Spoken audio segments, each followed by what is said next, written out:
Assalamu alaikum, meaning peace be upon you all. I was born in a beautiful city in Palestine. It is for this moment and this accomplishment that my parents decided to come here and build a life here. So to my mother and father, I'd like to begin by extending my deepest gratitude for their dedication, sacrifices, and love that were cornerstone to my success, as well as my brothers and sisters who have always been there for me. I am not alone in this gratitude. Every single one of you in the audience has sacrificed for a graduate here or contributed to their success in ways that we will never forget, so thank you all. Now, it is essential to understand and acknowledge the unique journey that has brought us all to this moment in our time here. In our time here, we have witnessed profound challenges and injustices that have shaken our world like never before. We witnessed and are still witnessing an unprecedented amount of loss of innocent life in Palestine.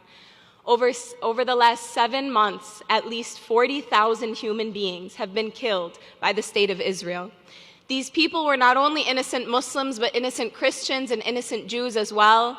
These people were civilians, a majority of them children. We have witnessed the demolition of one of the oldest churches in the world, of mosques, of universities, and even of designated safe zones by the United Nations. Although today is a day of accomplishments and happiness, this is a difficult reality that we must acknowledge as we proceed to the next chapter of our lives. Why, you may ask? Because we, the people, are funding these horrors with our tax dollars. Every single one of you will continue into your professional lives and be impacted by this. Consider the following.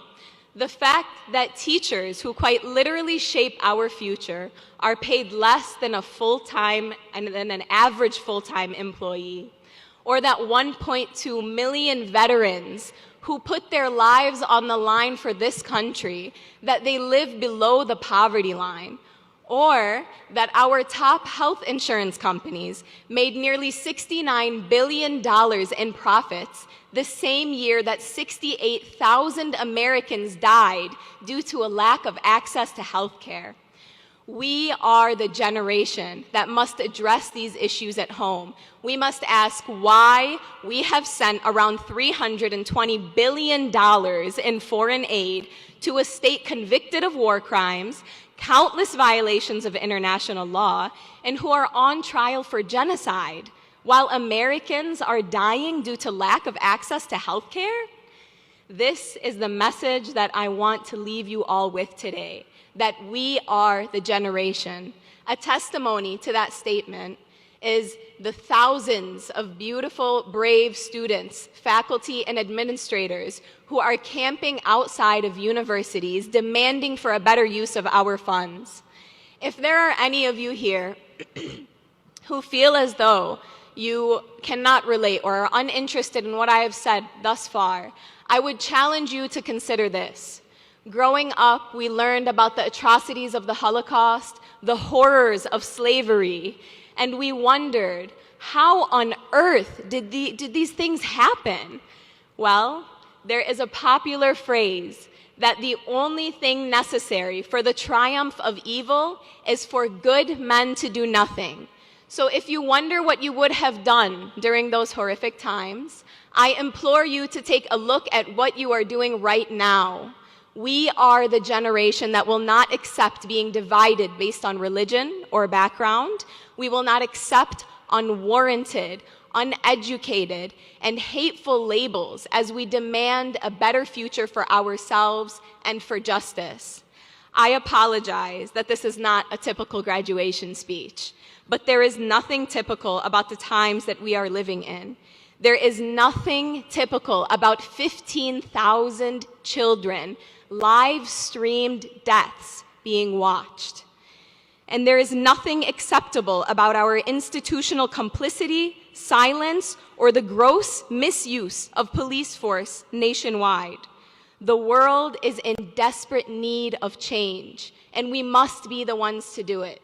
So this goes to everybody here today, my friends and family, professors, deans, and my fellow students. We must use every opportunity we have to make change, no matter how scary it is. As the graduates of today, we have an opportunity to be the heroes of tomorrow. If we look to history, we will see that the students have always been on the right side of history. The key to this is solidarity, accepting discomfort at the cost of truth, having difficult conversations to find common grounds, and working together towards salam, which, if you recall, means peace. Remember when I leave this stage that my calling was one for peace. So to not support that would not be a reflection of our UT values or our humanity. I will end by sending my salam to the struggling teachers and veterans, to my fellow Americans, to my family in Palestine, to the people of Gaza, and to all of those who are fighting for peace. Congratulations to you all, and salam.